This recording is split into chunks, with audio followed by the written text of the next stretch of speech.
po ako ni Kabayan doon kasi may halos isang taong tulay na hindi na binubuksan. Na-interview ko yung mismong negosyante doon na dahil sarado yung tulay, apektado yung negosyo, pati yung mga residente kasi kailangan pa nila mag-commute. Pero dahil nga nakapag-report tayo, nakapag-reach out tayo dun sa LGU, sa barangay, kahit pa paano, natugunan naman yung problema nila. Simple lang, pero kapaki-pakinabang naman. Bukod sa una sa balita, una sa public service, makatitiyak po kayo na yung mga balita namin inilalabas ay kumpirmado at sigurado. Nakatulong ng DZMM, syempre po kasi sa pagta-travel, sa trabaho, kasi Marikina po kasi ako, so bahain din po sa lugar namin once na may ano po yung rains. So, naano po yung bahay po din namin. Affected. Updated po on time din po yung news, yung report nila. DZMM Radio Patrol sa East 30 at DZMM Teleradyo. Una sa balita, una sa public service. As a commuter, nakatulong talaga siya sa akin kasi kapag may mga traffic advisories, kunyari kapag nagka-aberya yung tren or iba pang mga announcements, balita talaga una kong tinitignan. And yung DZMM, andyan siya sa lahat ng social media platform. Kaya hindi na ako nahihirapan magbasa pa ng mga balita. DZMM Radio Patrol sa East 30 at DZMM Teleradyo. Una sa balita, una sa public service.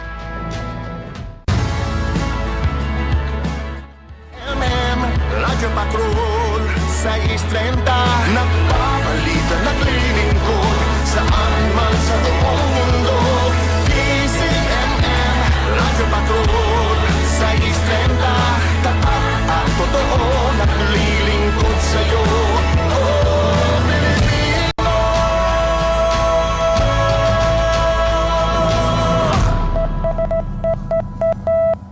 Ito po ang DZMM Radio Patrol sa Istrenta at DZMM Teleradyo. Una sa balita, una sa public service. Kasapi ng KBP, kapisanan ng mga broadcaster ng Pilipinas. Ang oras, 12:35.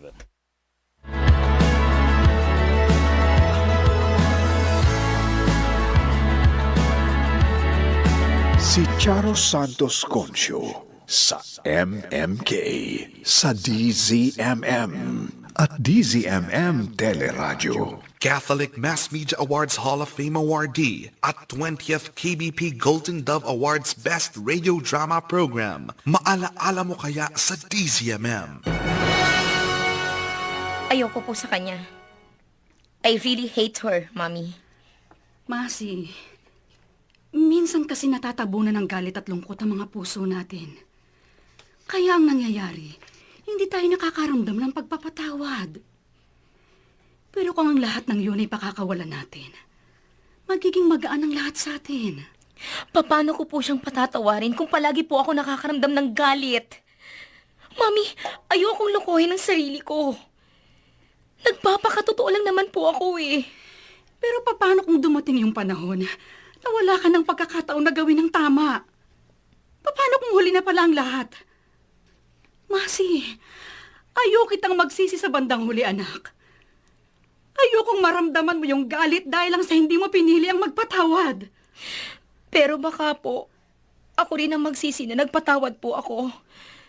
Pero hindi naman po pala worth it. Na pagkatapos ng lahat, sasaktan pa rin po niya ako. Babaliwalain. Napakinggan ninyo ang isang tagpo sa kwentong inyong susubaybayan sa linggong ito. At ngayon si Miss Charo Santos.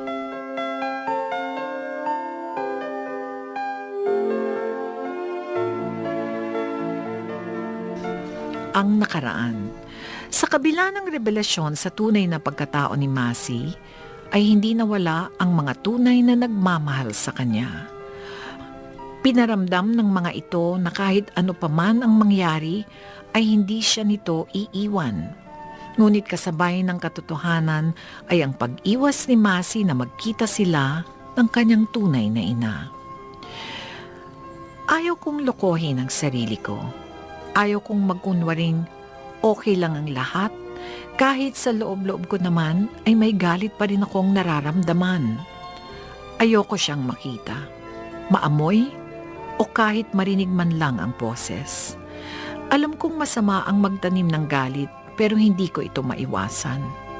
Hindi ko mapigilan ang sarili kong masaktan at magalit sa tuwing iisipin kong minsan na niya akong binaliwala.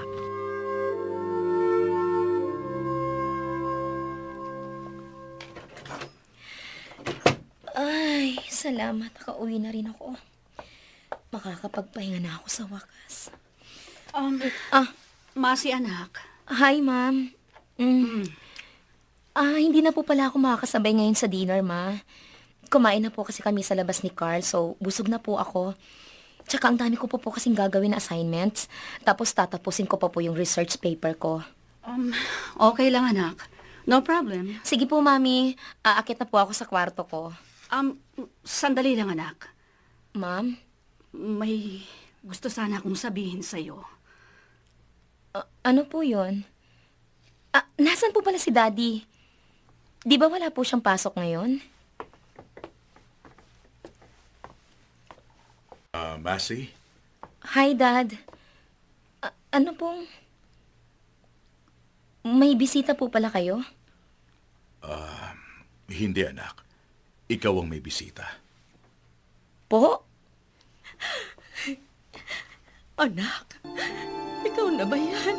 Ang laki-laki mo na. Sandali lang po. Mom, Dad! Sino po siya? Masi anak. Siya ang tunay mong ina. Si Ha? Rosa. Anak, patawarin mo ko sa lahat ng nagawa ko sa'yo. Hindi ko naman ginusto ang mga nangyari. Bitiwan niyo nga ho ako. Ano ba? Masi! Huwag kang bastos! Huwag pong maging bastos! Sino po sa amin ang bastos ngayon? Dad! After 18 years, ngayon lang siya nagpakita sa akin. And you expect me na matutuwa pa ako sa kabila ng mga nalaman ko? Well, at least magbigay ka ng respeto sa nanay mo. Hindi kita pinalaki ng ganyan. Sir Edward, okay lang. Naiintindihan ko ang nararamdaman ni Masi. Hindi naman tama na pagkatapos ng ilang taon, bigla-bigla na lang akong susulpot. Rosa, wala kang kasalanan. Ako mismo ang gumawa ng paraan para mahanap ka. Para magkita na kayong dalawa at magkausap. Dad, ano pa ba ang hindi ninyo maintindihan lahat? Na ayaw ko nga po siyang makita o kahit makausap man lang! I hate her, Dad! Anak, kausapin mo naman ako. Kausapin? Ayoko! At huwag ninyo ako matawag-tawag na anak dahil ang oras na iniwan ninyo ako. Iniwan niyo akong basta-basta lang. Nawalan na rin kayo ng karapatan sa buhay ko! Masi! Bumalik ka dito! Masi!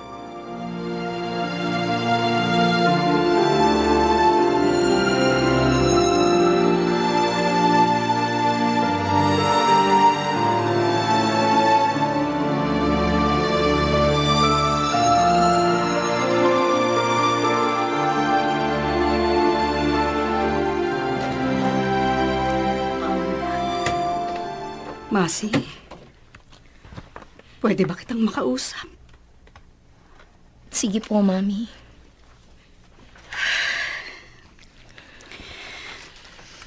Gusto ko sanang mag-sorry sa'yo sa nangyari kagabi, anak. Kahit naman kasi ako, nagulat ako sa ginawa ng daddy mo. Okay lang po yun, Mami. Nabigla lang po kasi talaga ako, kaya... Sorry din po kung naging bastos po ako. Naiintindihan naman kita, anak. Kung ako ang nasa kalagayan mo, ganyan din ang magiging reaksyon ko. Siyempre, hindi naman madaling tanggapin ang lahat, kaya hindi ako nagagalit sa'yo. Ang akin lang, anak. Ayaw mo ba talagang patawarin na lamang ang nanay mo? Gustong-gusto ko po, kaso hindi pa po handa yung puso ko eh. Ayaw ko naman pong pilitin ang lahat dahil hindi po ako magiging masaya. Alam ko pong sasabihin ng iba na ang babaw ng galit. Pero Pero kung sila po ang nasa sitwasyon ko, masakit po, Mami. I know, baby. I know. I understand you. Kaya lang naaawa ko kay Rosa. Nakikita ko talaga sa kanya na gustong-gusto kanyang makasama. Mami, nagbabalak po ba kayong ibigay ako sa kanya? No, baby, no. Hindi ko gagawin yon. Ikaw pa, anak, ay mahal na mahal kita. Tinuring kita na parang isang tunay kong anak. Nagpapasalamat ako sa Diyos na hindi ka nagalit sa amin ng daddy mo. Wala po akong karapatan na magalit po sa inyo. Dahil lahat naman po binigay niyo sa akin. Utang ko po ang buhay ko sa inyo, Mami. Ako na po ang pinakamaswerteng ampon sa buong mundo.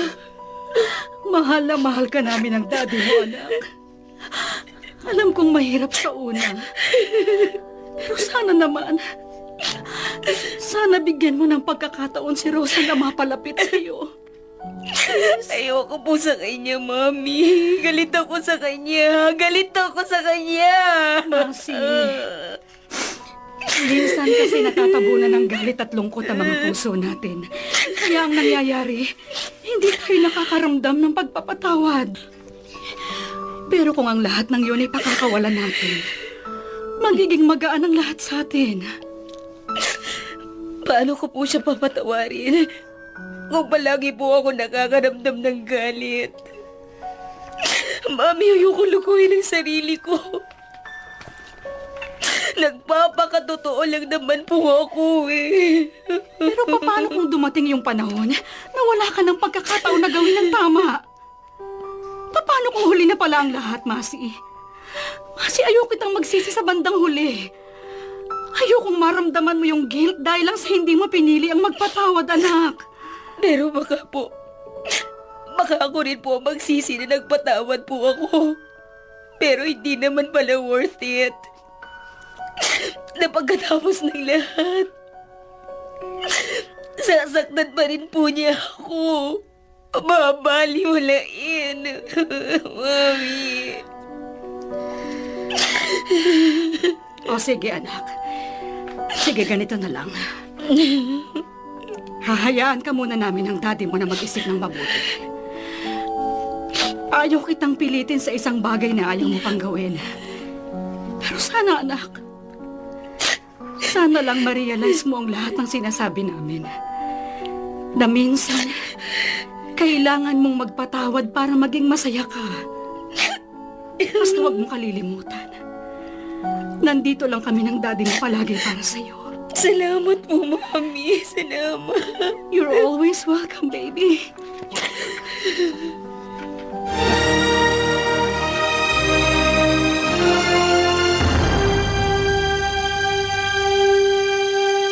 Magbabalik ang Maalaala Mo Kaya sa DZMM. DZMM napakahalaga sa amin sa Malabon kasi pagka umuulan, bumabaha doon kami nakikinig ng mga balita, ano bang update sa baha, sa pagpasok ng mga bata, pasok namin. DZMM, Radyo Patrol 630, una sa balita, una sa public service. Ito ang Radyo Patrol, Christian Yosores, DZMM. Lumaki ako sa Cavite and growing up, parang I've always been curious and aware sa nangyayari sa paligid. Sa Radyo Patrol, naka-assign ako sa Malacanang, so lahat ng activities ng presidente at ng palasyo yung araw-araw kong kino-cover. Naniniwala ako na responsibilidad ko na itawid sa publiko kung ano yung mga ginagawa ng mga opisyal na sila din mismo yung naghalal.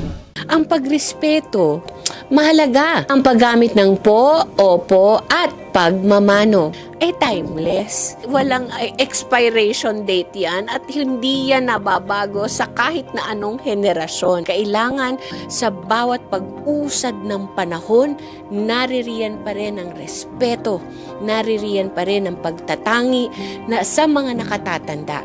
Dahil walang now kung walang then. DZMM. Una sa balita, una sa public service, Una sa pamilyang Pilipino.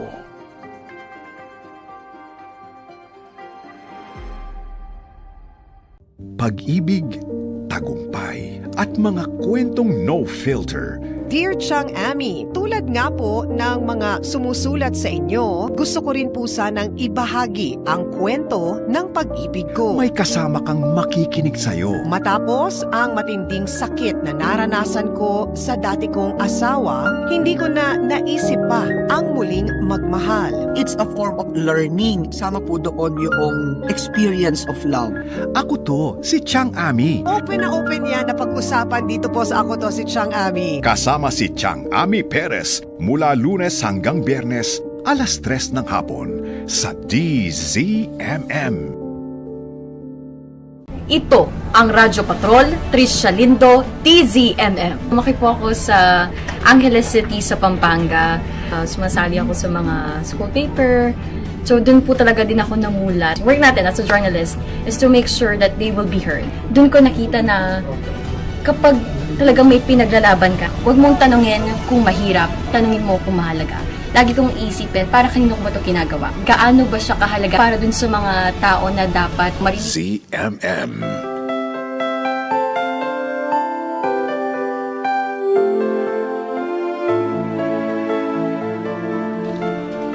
Sinubukan ni na Mami at Daddy na ilapit ako sa tunay kong ina, pero ako ang kusang lumalayo. Kahit ano pa ang gawin ni Nanay Rosa na bumawi sa akin, ay hindi ko siya pinahintulutan.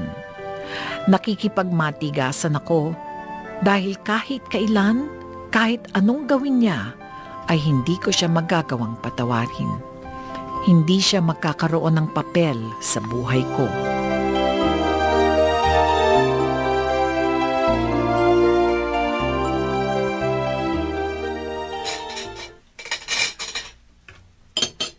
Mami? Daddy? Iyan, nasaan po sina? Anak, good morning.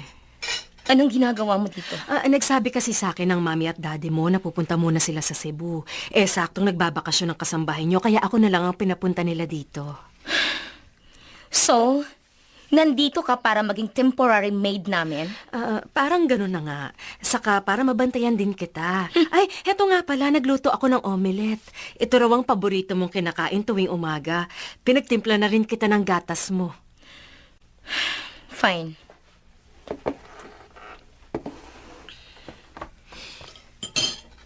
Sige na anak, kumain ka na. Why are you looking at me like that? Wala lang. Gusto lang kitang titigan. Ang laki-laki mo na talaga. At ang ganda mo pa. Ang sabi sa akin ni Ma'am Clara, may boyfriend ka na raw. Mabait. Okay lang ba kung makilala ko rin siya? For what? Siyempre, anak kita. Gusto kong maging bahagi na ng buhay mo. Gusto kong makilala ang mga taong nasa paligid mo. No. Sige, hindi kita pipilitin. Wala kang pasok ngayon, hindi ba? Gusto mo bang... Kailan uwi sila mami at daddy? Sa Lunes pa raw. Ang tagal naman nun. May mga importante raw kasi silang aasikasuhin. Pero nagbigay sila ng pera para makapamasyal tayong dalawa. Hindi ko nga sana tatanggapin pero nagpilit sila. Kasi ang gusto ng mami mo, makapag-bonding tayo. Kailan ka ba pwede? Busy ako sa school, sa requirements. Sorry. Ay, ganun ba? Sayang naman. Sige, sa susunod na lang kapag hindi ka na masyadong busy, ha? Third year college ka na, hindi ba? Nakita ko ang mga awards mo. Alam mo, sobrang proud ako sa'yo dahil matalino kang bata. Hindi ka tulad ko na... Na ano? Irresponsable? Walang isang salita? Pabaya? Ano pa? Buti na lang talaga na hindi ako nagmana sa'yo. Dahil kahit ano pa man ang mangyari, hinding-hindi ko gagawin ang ginawa mo sa akin. Kaya nga nandito ako para makabawi sa mga pagkukulang ko sa'yo. Huli na ang lahat. Kahit ano pa ang gawin mo dyan, hinding-hindi mo makukuha ang loob ko. At dahil kahit kailan, hindi ko kakalimutan ang ginawa mo sa akin.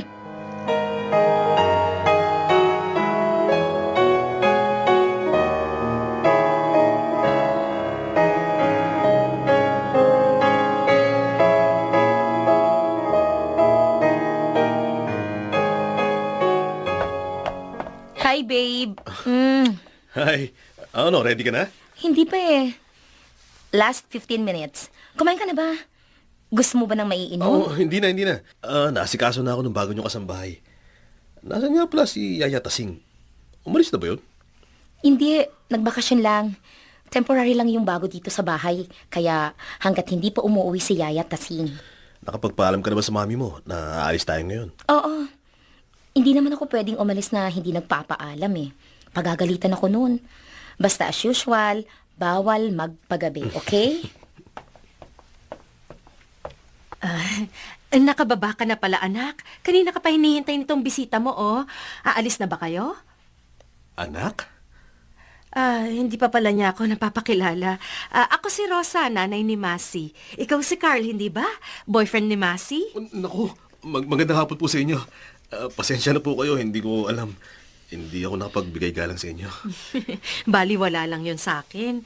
Tama nga talaga ang sabi ni Ma'am Clara. Mabait kang bata at magandang impluwensya ka sa anak kong si Masi. Ay, alam ko na. Bukas pumunta ka ulit dito para malutuan naman kita. Gusto ko rin kasing magpasalamat dahil minahal at inalagaan mo itong si Masi. Sige po, hindi po ako tatanggi dyan. Mabuti naman kung ganon kasi... Pwede ba? Pwede ba? Huwag mo nang pilitin na mapalapit sa akin o kahit kaninong mahal ko sa buhay. At kung pwede lang, pakitigilan mo kung tawagin ninyong anak. Dahil hindi naman talaga ninyo ako anak. Ano ka lang ba dito, ha? Di ba kasambahay ka lang Masi! namin? Hindi maganda yung sinabi mo. Mag-sorry ka nga! Hindi, okay lang, Carl. Salamat. Nakalimutan ko na kasambahay lang muna ako ngayon. Sige, pupunta muna ako sa kusina, ha? Diyan lang kayo. Ano ba problema mo, ha? Kung sagutin mo yung nanay mo, parang wala lang, ha? So ano? Ako may kasalanan dito? Siya ang dahilan kung bakit ako nagkakaganito, kaya huwag siyang magreklamo sa akin! Kailan mo nakalimutan ang salitang respeto, ha? Alam mo kanina, habang pinagsasalitaan mo ang nanay mo, hindi kita nakilala eh. Hindi yun ang Masi na minahal ko. Walang galang! Huwag mong gamitin yung galit mo para bastusin ang ibang tao. Lalong-lalo na yung nanay mo!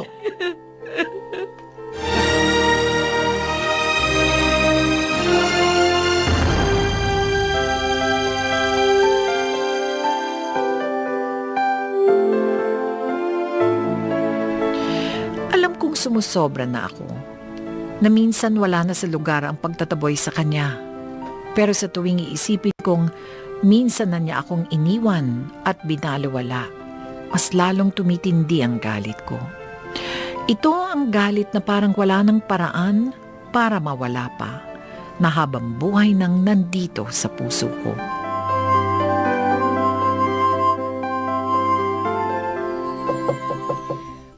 Bukas po yan.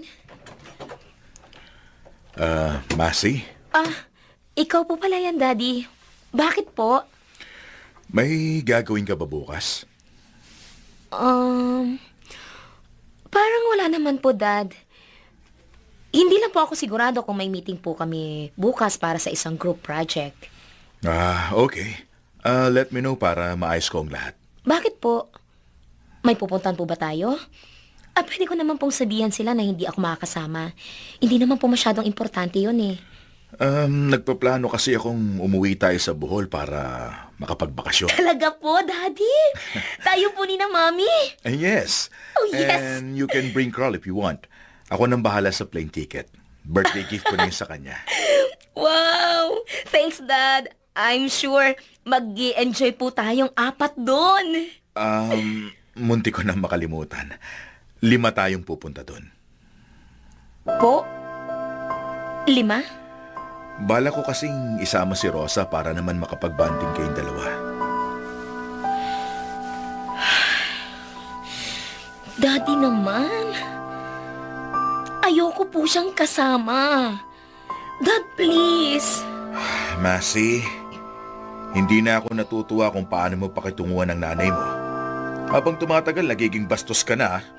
Dad, paano po ako naging bastos sa kanya?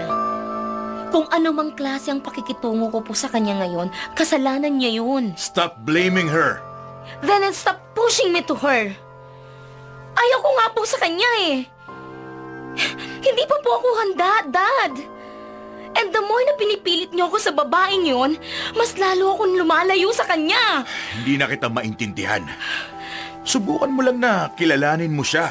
At kung talagang ayaw mo, hindi ka na namin pipilitin. Dad, hindi ko na po kailangang subukan. Dahil sa bandang huli, alam ko pong hindi ko rin yun magugustuhan. So please, tigilan na po ninyo ako. Heart, tama na yan. Kausapin mo nga tong anak mo. Hindi ko na alam kung kailan naging matigas ang ulo niyan. Ma'am, kausapin niyo naman po si Daddy. Huwag niya na pong isama yung babaeng yun. Tama ang daddy mo, anak. Take a time to get to know her. Wala namang mangyayaring masama kung susubukan mo, hindi ba? Mas maganda na rin yun. Baka kasi akala mo, ayaw mo pero yung pala, gusto mo rin siyang makilala. Pero Mami... Gawin mo na lang to para sa amin ng daddy mo. At para na rin sa iyong sarili. Baka wala mo na yung galit dyan sa puso mo, anak. Alam kong kapag ginawa mo yan, magiging masaya ka na talaga.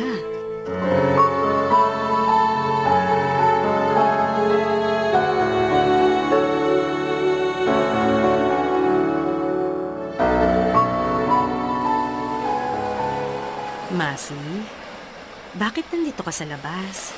Pumasok ka sa loob, nandun si Carl. Okay lang ho ako dito.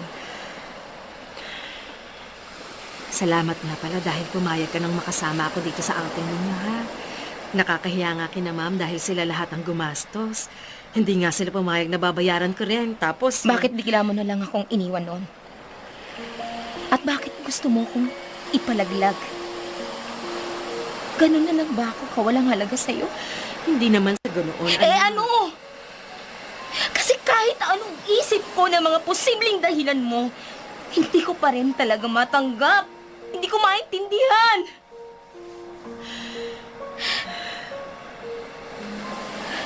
17 lang ako noon nang ipinagbuntis kita. Iniwan ako ng nag-iisang lalaking minahal ko dahil hindi pa raw niya kayang maging ama sa'yo. Hindi ko rin masabi sa mga magulang ko dahil ako lang naman ang inaasahan nila eh. Kaya mas pinili mong ako na lang ang pakawalan mo? Masama man, pero oo. Bata pa kasi ako noon eh. Wala pang alam. Takot sa ganoong kabigat na responsibilidad. Ilang beses akong nagpalaglag pero matibay ang kapag ko. Hanggang sa nalaman ni Ma'am Rosa na buntis ako. Ang sabi nila, ituloy ko raw. Pero hindi ko talaga kaya. Hindi mo pala kaya eh. Bakit mo pa rin ginawa yun? Hindi ka pala sigurado na paninindigan ka ng lalaking yon, tumuloy ka pa rin. Sa pagmamahal, anak. Tulad mo. Nagmahal din ako ng totoo noon. Nang sobra. Na halos lahat. Ibinigay ko pero kulang pa rin. Akala ko kasi mahal niya ako. Paninindigan niya pero hindi pala. Nagkamali ako. Tinuloy ko yung pagbubuntis ko, kaso naisip ko, hindi kita kayang buhayin. Kaya pagkatapos kong manganak, iniwan na lang kita basta. Pinabayaan mo nga ako. Anak, hindi totoo yan. Iniwan kita kina Ma'am Clara dahil alam kong mabibigyan ka nila ng magandang buhay, ng magandang kinabukasan. So anong pinapalabas nyo? Utang na loob ko pa ang pag-iwan nyo sa akin? Ang pagtalikod ninyo sa akin? Para matakpan ang ginawa ninyo? Anak, patawarin mo na ako. Para saan? Bakit kita patatawarin? Kahit anong gawin mo, hindi ko ibibigay yun sa'yo. Dahil kahit kailan, hindi mo matatakasan ng katotohanan na pinimigay mo ako! Na tinalikuran mo ako! Hindi ko lang talaga alam kung ano ang gagawin ko noon. Hindi mo alam? O wala ka lang talagang lakas ng loob na gawin ang tama?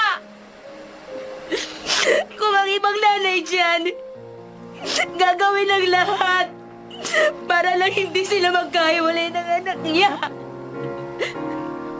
Pero ikaw, Ilang beses mo ba akong pinalaglag? Sige nga! Paano kita patatawarin?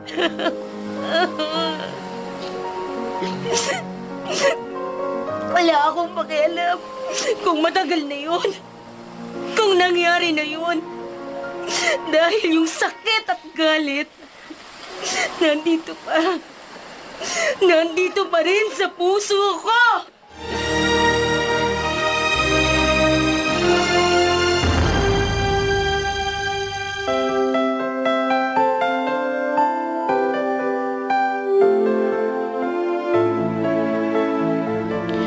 Ang galit ay isa sa mga dahilan kung bakit nawawala ang pag-ibig at saya sa mundo. Kapag nasaktan at iniwan, mabilis na mapapalitan ito ng galit at mananatili ito sa puso. Kaya lang, kapag puro galit ang pinapairal, nawawala na ang saya sa ating mga buhay. May pag-asa pa kayang magkaayos ang mag-ina? Hanggang kailan titiisin ni Masi si Rosa na ginagawa ang lahat? Makuha lang ang kanyang loob. Subaybayan ang karugtong ng ating tampok na kwento sa linggong ito na pinamagatang Litrato. Dito sa Maalaala Mo Kaya sa DZMM. Ito po si Charo Santos. Magandang hapon po, kapamilya. MMK sa DZMM.